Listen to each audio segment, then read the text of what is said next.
Hello and welcome back to Accenture's Live Career Advice Series. My name is Kelly Wells and I'm thrilled to be your host for this series. In our previous events, we've discussed important topics for anyone embarking on a new career search, including how to build your personal brand, successfully networking, and ways to master the recruiting process. Today, we're going to bring it all together in a special event for college students to help you move from backpack to briefcase. I've asked my colleague, Ailey Hume, to join us today and share her advice on college students, how they can navigate, successfully navigate their career and campus recruiting to help them find their dream job. Welcome, Amy. Thanks, Kelly. It's great to be here. Amy, I know that you're one of our campus recruiting leads at Accenture, so I'm really excited to hear your perspective. But before we get started, I'd like to remind everyone who is joining us today to take advantage of this opportunity. Please use the chat windows to check in for the event and post your questions for us. I'll be checking in the wall throughout the event, so please let us know what's on your mind. With that said, let's get started. So, Amy, what is the first thing students should do when approaching their career path?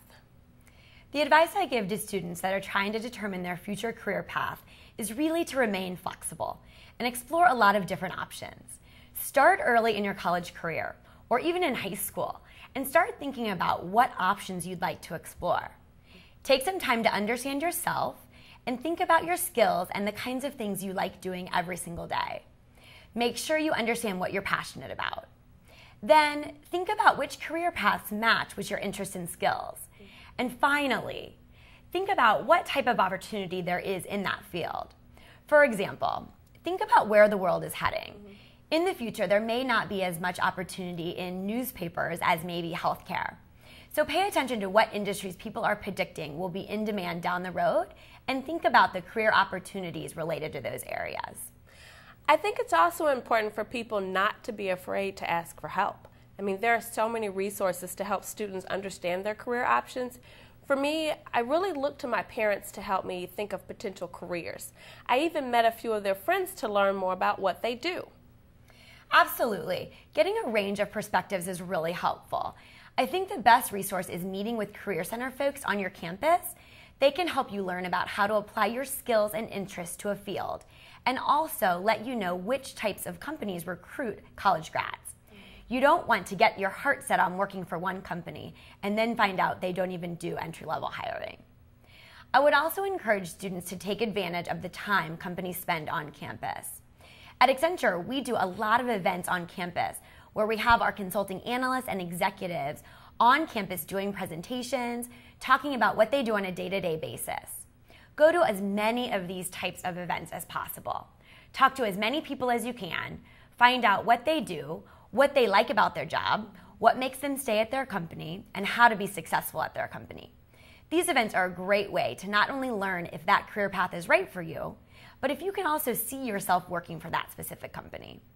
So, do you really need to narrow yourself down to just one career path? No, it's certainly fine to have a few different career options, especially as an underclassman. But you do want to keep in mind the requirements for entering that field and make sure you're building the right coursework, internship, and project experience into your studies and extracurricular activities so that you can get your dream job upon graduation. For example, if you're a history major and then decide senior year that you want to apply for an IT job, it's going to be very difficult to find a job without gaining any IT experience first. Absolutely. So, once students have set their direction, what steps can they take to prepare for that job? Again, I highly recommend you schedule time with your career center. Talk about some of your ideal jobs and where you see yourself after graduation. They'll help you understand the coursework that is required for those roles, any GPA requirements, and any other skills that will help you stand out with potential employers. For example, one of our entry-level positions at Accenture requires that candidates have a minimum GPA and graduate with a major in business, engineering, or IT. So if you wait until senior year to decide on an IT consulting position and don't meet those requirements, we may not be able to help you. Also, coursework can really help you understand if you will even like a field. Some of the students I interview reference their classes that had a lot of group and project work and can apply it to how they'd fit in at Accenture. Because that's what really consulting is all about. Taking a short or medium-term project, pushing through the obstacles and figuring out what you need to do to succeed. I know internships are a great way to get on-the-job experience that employers look for. And for students, it's a great way for them to really understand if that's the right career path. But internships are in high demand and there aren't always enough for, talented students. So what can they do to really gain the relevant experience? Ultimately, we look for students who are well-rounded in their education, work, and extracurricular experience. So if you don't get your ideal internship, look for other ways to demonstrate how you've developed skills like leadership, time management, and communication through other experiences. Nonprofits are a great way to gain some experience through volunteering or even helping a startup company. You can also gain experience through consulting clubs on your campus. Sometimes these groups even work for real clients on actual project work. Find ways to be a leader in these groups. This will help you stand out. I've also been really impressed by students who've started their own businesses, and that business can be a lawn care company or being a website developer. It shows initiative, organization, aptitude, and drive. I'd also recommend you continue to reach out to companies you're interested in joining after graduation. Try to job shadow, attend company presentations on campus, or have information discussions with their employees. I'd even suggest reaching out to your peers that have graduated in the last few years from your school. Look up your alums, figure out where they work, set up coffee or lunch with them to learn more about what they do. Although that can be a little intimidating, those are all great ideas. Even like volunteering for a special project with a professional organization, that would help you gain exposure and be helpful as well. So besides getting the experience, it's also very important to display that experience in a powerful resume. What can you tell us, that you look for in a resume? To write an effective resume, you really need to start with a clean format. I review hundreds of resumes a day from candidates, and so it needs to be in a format that I can read quickly and see all of the critical information right up front. Make sure you include all your key information. Make it easy to find, current, and professional. skater8@gmail.com may be good for your friends, but an email address that includes your name is really best for resumes. List your education, including your major and your GPA, and then what you've done as far as experience with internships or part-time jobs while in school. I would suggest describing these using bullet points. Finally, make sure you list your extracurricular activities, but really tell us what you did with that organization so we can see where you've demonstrated leadership qualities. So were you in the club? Were you an officer? Did you lead or manage a specific event? Or did you just attend the monthly meetings? Let us know exactly what you did. What are some of the pitfalls to avoid? Definitely know what's on your resume and make sure you're in agreement with it. For example, be sure to write your own resume. You can certainly get help, and I really encourage you to have it reviewed by as many people as possible. But you don't want someone to ask you a question about a bullet point that you didn't have any clue was on there. That is a good one. I've interviewed people, and sometimes I'll ask a question and they'll respond, I don't have my resume in front of me, and I just think, don't you know what you have done? I know exactly what you mean, Kelly. I would also suggest getting rid of any acronyms, abbreviation, or slang. Remember, this resume will make your first impression with the company, so you want to show them you have good communication skills. Use language that reflects self-confidence. Avoid writing in the passive voice. Remember, you're trying to sell yourself, so use action verbs that emphasize your personal contributions. Finally, make sure to spell check and proofread.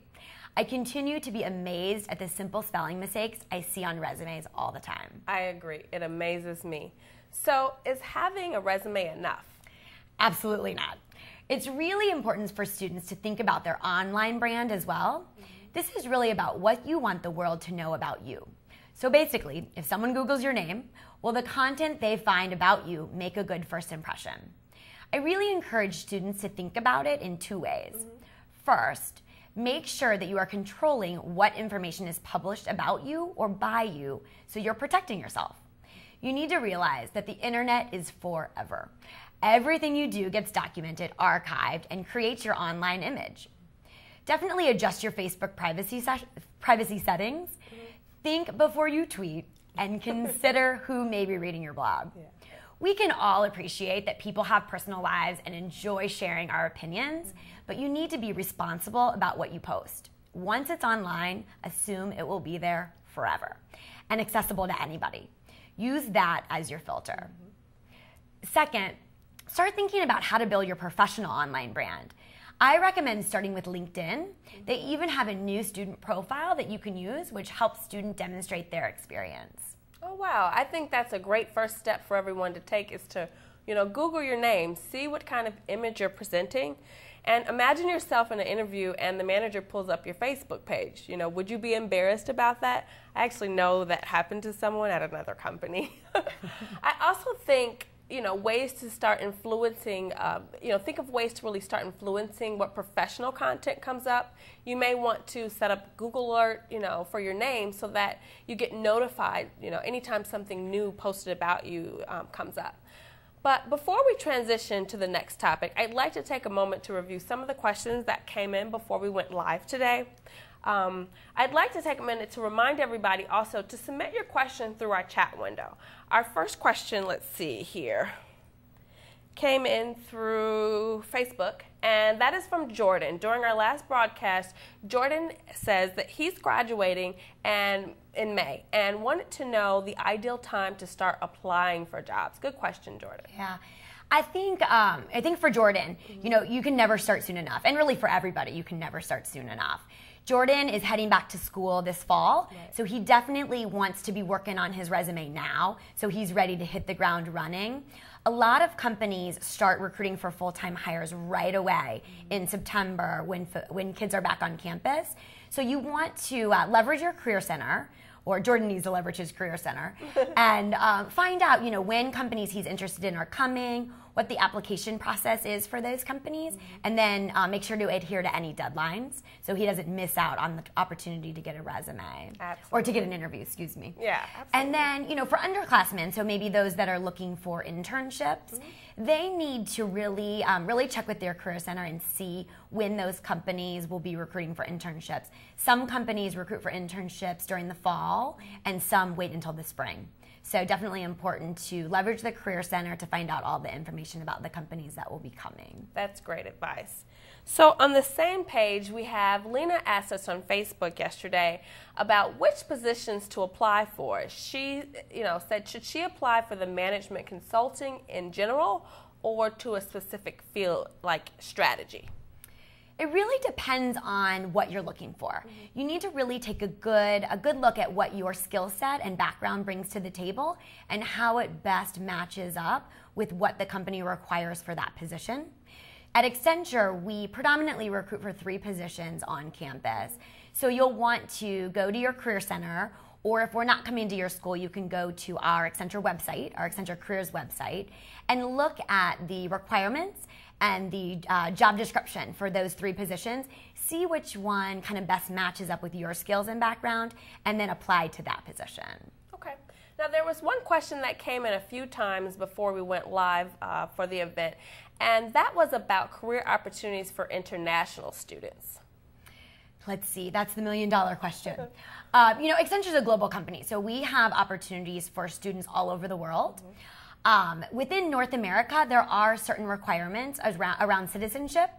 And so if for some reason you don't meet those and you are still interested in working for Accenture, you definitely want to look and leverage our website, or look on and leverage our website. You can search for opportunities in your home country and apply to those directly through Accenture's Careers website. Okay, good. I'm sure there are lots of people that will be glad to know that information. Okay, great. While we wait for more questions to come in through the chat windows, I'd like to cover a few points. Amy, I know that your team will be heading to campus in a few weeks to start the campus recruiting season. So let's talk a little bit about the process. Sure. As we were just kind of talking about with Jordan's question, you need to understand the timing. Accenture, like many companies, visits schools in the fall to begin our full-time recruiting efforts. So don't wait until graduation to start looking for a job. We usually attend career fairs and host information sessions. Definitely take advantage of these events. It's a great way to meet employees, sometimes even alumni from your school, and really learn what it's like to work for their company. Even if you're an underclassman, go to these events and start making connections.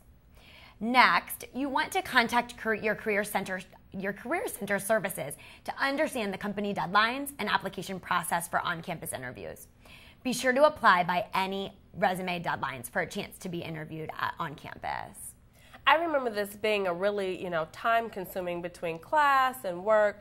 So you definitely want to manage your time wisely, really map out the employers you want to meet, do some research up front, on some specific questions that you can ask. You have an opportunity to really learn about these companies that you're interested in, so make the most of those events, But what about the students who don't have an opportunity to meet Accenture on campus? That's a great question. Definitely visit our website and make sure to apply for entry-level positions at the start of the school year. If you're graduating in May, you don't want to wait again until after graduation to apply, as we may have filled all of our roles at that point. Seek out ways to connect with the company, such as attending events like this, joining groups on LinkedIn or Facebook, or find us at conferences. I'd also encourage you to develop a strong network. Think about the type of people that can make introductions or refer you to target companies. Family members, alumni from your university, faculty, church members. Try and treat everyone you meet as a networking opportunity. So once you've landed the interview, because you didn't wait until the last minute, right? Can you offer some tips? Sure. I think in the end, preparation is absolutely key. I'd suggest searching Google for common behavioral interview questions and preparing responses with specific examples from your jobs or internships or classroom experiences. Look for opportunities to do mock interviews. Accenture hosts these types of events and workshops on campus, but even working through this with a friend or mentor is a great way to prepare. Also, go to your interview prepared with questions. Make sure you really understand the position and the company you're interviewing for, and ask appropriate and intelligent questions related to the position and the company. This will help you reduce your anxiety or any fear related to the interview process. Finally, check for other resources companies may offer. For example, Accenture has a recruiter blog where recruiters are often posting advice for recruits, like interview tips. So that's a great place to look for extra information. I also think that preparation helps enhance your confidence. I mean, at Accenture, when I'm interviewing someone, because it is a consulting firm, I often ask myself, could I put this person in front of a client and have our clients feel secure that this person is knowledgeable and can be trusted? So make sure you project confidence and enthusiasm and a positive attitude. And while you do want to showcase yourself and your accomplishments, don't forget the importance of listening as well. I completely agree. Students should also think about the first impression that an appearance can make. A professional and tidy appearance is really important for an interview. I usually suggest a suit is probably best, but think about other aspects of your appearance. Don't wear strong perfume or neon nail polish or gaudy jewelry. The only way to ensure that an interviewer focuses on what you're saying and your creative solutions during the interview is to eliminate all other distractions. Punctuality is also key. So if possible, test out the directions to the interview and plan to arrive well in advance. Nothing worse than being late for an interview. No. During the interview, you also want to think about your verbal and nonverbal cues. Use good eye contact, smile, sit up straight, don't fidget, and definitely, like you said, Kelly, show enthusiasm. There are often many candidates going after the same position, so show the interviewer that you really want the job. And I would suggest at the end of the interview, make sure to ask about next steps in the process. It's a great way to close the discussion and confirm your interest in the position, and make sure you ask for the interviewer's contact information. You'll probably want to send a follow-up thank you note, and then you also may have questions down the road. Absolutely. That actually leads us to my next question. Can you offer some advice on evaluating a job offer? Absolutely. I think, one of the most important things to remember is your offer is about more than just the salary. Other important factors that you need to think about include health benefits, vacation time, employee stock purchase plans, 401k matching programs, and any bonuses that the company might offer. You also should consider the company. How large or small are they? What's the potential for advancement? How much money do they spend on training? This is why a salary is just one part of your overall offer. regardless whether you receive an offer or not, I also think it's important to remain professional throughout the entire process. I mean, the recruiter delivering the bad news, they may know of another opportunity in the future. And, after all, if your ultimate goal is to land an opportunity with Accenture, then you want to stay on great terms with every recruiter, every assistant, every scheduler, every manager you come across. Your resume does stay in our database for, and you may be considered for other positions in the future as well. Now let's turn our attention to the audience for some questions we've had submitted here. Let's see. Jeffrey asks, which is more important to display on the resume? Internship experience or leadership experience in an organization around school? I honestly think they're equally as important. Mm-hmm. I think that the more leadership experience you can show, whether it be through an extracurricular activity where some people kind of show their best examples of leadership, or through an internship position. If you have leadership experience in both, even better. Mm-hmm. But I think you can't go wrong in making sure to include both of them on your resume. I think, and you can put them in distinct categories. So you can put your internship experience under kind of a work experience title, and then your extracurricular experience kind of in a different, maybe under clubs and organizations, just to kind of make it distinct. Mm-hmm. Good answer. Let's see. We've got one from Stephen who asks, do you have any tips on how to make a lasting impression in an interview without seeming too desperate? Let's see. I think, you can't go wrong with smiling. People want to be around happy people. They want to work with people who are happy and positive and outgoing and energetic and excited about the position. Mm-hmm. You want to make sure that, you stand out by knowing about the company. I don't think you don't want to be desperate exactly. But I think, as long as you're asking good questions, and good intelligent questions like we talked about before, make sure that, for instance, I've had before where people have thought Accenture was an accounting firm and asked questions related to accounting instead of consulting. So make sure you know the position and ask good questions, and that, I think, will make you stand out. But smile and be energetic. I think, you can't underestimate how much that makes a difference. Right, that confidence, definitely, especially for a consulting firm. Absolutely. You're in front of our client, so you're going to be in front of the client not knowing, not really having project experience at some point, or this is your first client, on a client project experience, but you still need to come off as you know what you're doing, that sort of thing. Exactly. So, okay, we've got a question from Siobhan, and she's asking, how long should cover letters be, and what details should you include? That's funny. It's kind of the $1 million question around cover letters. At Accenture, it's certainly not a requirement at all, and all companies are different. So you'll definitely, want to understand, how each company evaluates a cover letter and what part a cover letter plays in their application process. At Accenture, we really do an online application through our Accenture Careers website, as well as if we're on your campus, you'll need to apply via your Career Center. So we can kind of get all the critical information that we need, and then most of the time we'll ask that you attach a resume and then a transcript. So a cover letter is optional. You can always include it if you'd like, but it's not something that I spend a lot of time evaluating.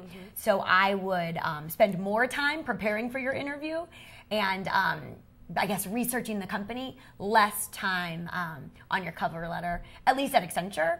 Again, that may be different at other companies, so you'll want to kind of look into another company and how they value it. The type of role, if you're in something that you will be doing a lot of printed, that sort of thing, or material, then you might want to show your communication skills. I mean, even for myself, sometimes I'll just have, because you email a lot of things, I'll just have kind of a bullet point type of email, highlighting my skills as it relates to the requirements of the job. So someone can quickly read the email or scan it really quick, because that's what we do a lot of times as recruiters, and then, okay, this person's intriguing enough for me to open the resume and see a little bit further. Exactly. And okay, so we've got another question from Tim, and he said, how important is your GPA in your evaluation, or a GPA in your evaluation? I think it's, GPA is really important. At Accenture, we certainly have basic qualifications around GPA.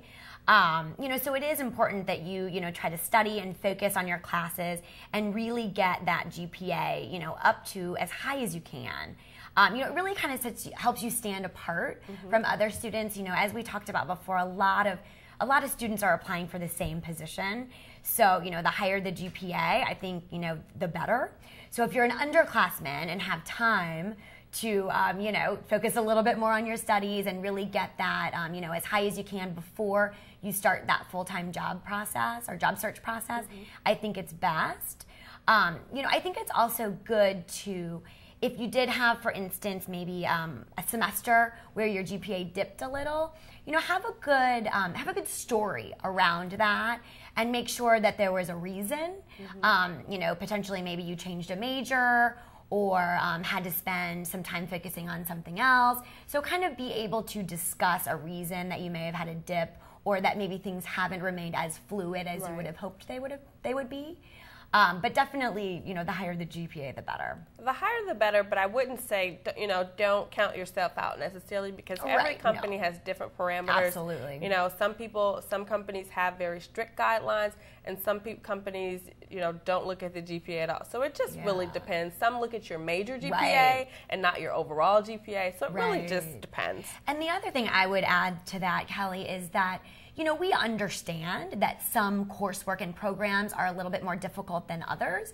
And so, for instance, if you are a computer science major, potentially your GPA might be a little lower than maybe a different major. And we certainly take that into consideration and understand, the difficulty of the program and the overall coursework associated with that major. Absolutely.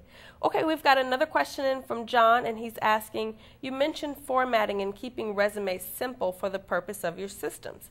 If one could, would you recommend an applicant sending 2 versions, one formatted for ease for a manager to read and the second for easy input into the system?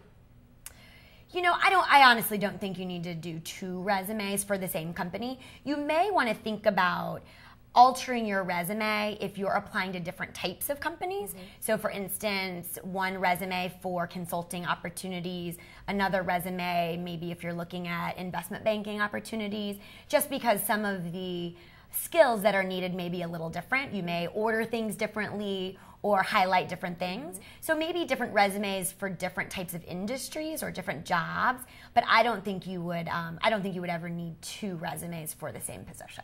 I agree. I mean, you want all of the information there, but it's about what are you trying to highlight for that particular role. Right. That's a good question. The one thing I would say, Kelly, that's funny, sometimes I run into resumes that the objective statement is sort of not related to the position that we have at Accenture. So maybe the objective statement says something about getting a job in the financial services industry doing investment types of activities. Whereas that wouldn't match up exactly with our consulting analyst opportunity at Accenture. So make sure to double check your objective statement and make sure that it does line up with the position that, that you're applying for. We've got great questions, coming in. Keep them coming. Okay, Ahad asks, I recently graduated in June 2011. Currently, I am interning for the summer at a small boutique management consulting firm. As a graduate, will I still be considered if I attend campus sessions, or have I missed the window of opportunity? Definitely not miss the window of opportunity. All schools are different, where some schools allow their alums to attend their on-campus career events and leverage and really utilize their career center. And some are a little bit more strict on those policies. So, definitely she needs to check with her school to see kind of what the rules are and what she can participate in on campus. But as far as Accenture, for instance, we have our job posted on campus. So if we visit your campus and your career center, you can apply that way. But we also have tons of students that we hire from campuses that we don't really do on-campus interviews. And in that case, you can just apply directly for the position via our Accenture Careers website.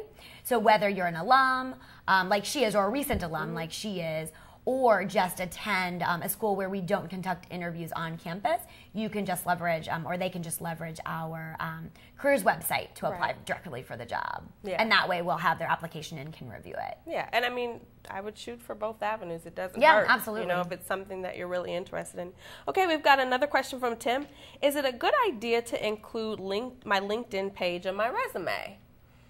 Let's see. I think so. I think it is. I definitely use LinkedIn a great deal as a tool.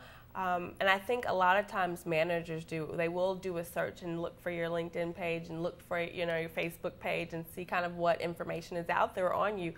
So it definitely can't hurt to include your LinkedIn page on there as well. I agree. I think, it's funny, as a recruiter, I probably don't use it as much as I will down the road. But definitely, when managers and executives are, looking at their schedule of who they're interviewing, I know that they, Google someone's name or looked at their LinkedIn profile and things like that. So, I don't think it can hurt.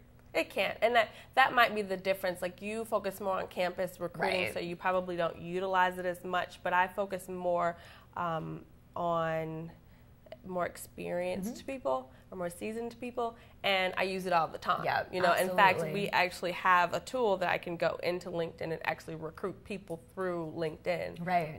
Almost like you would do through a Monster or something like that. So, I would definitely say leverage those social media tools because it can't hurt. Yeah. All right, let's see. We've got another question from Stephen, and he said, what made you both want to work for Accenture? Good question, Stephen. Yeah. I'll go first. Let's see. I think I've been at Accenture for about 10 years, and I think what keeps me here is the people. The people at Accenture, I love being around them. They're smart, they're fun, work hard, play hard, and it's just fun to be, I think, in that environment where people are supportive of each other, but also the expectations are high. So you feel like you want to do good work. So for me, it's the people, and I think it's funny. I think 9 out of 10 people you'll ask at Accenture, will say the people. Yeah. There's a lot of great reasons. I'm sure you have your own. Absolutely. I've been here since November, so definitely not as long as you have. And the people definitely make the difference.